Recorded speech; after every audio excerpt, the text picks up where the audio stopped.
I'm sorry, but you have an interesting theory about that, what you just mentioned.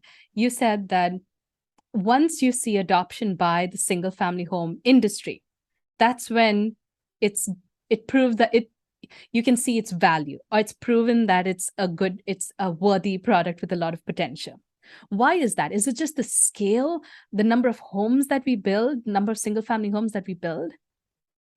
Yeah, and I know the ratio is going to change over the next couple of years, the ratio of residential construction spending to commercial industrial. But residential is always larger. And most products in the commercial world get kind of mired around the 3 to 5% market share, and kind of max out with that. And it's because the competition level is just a lot different. And the budgets are bigger. They're much more per square foot in commercial.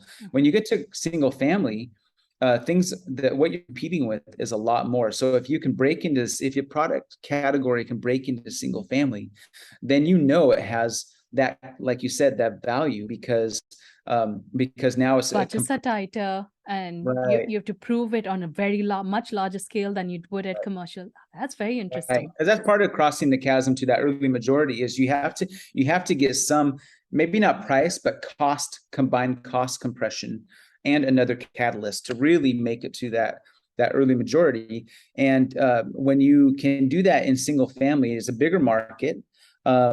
It's also smaller format. So in commercial, a lot of times you need much larger format products.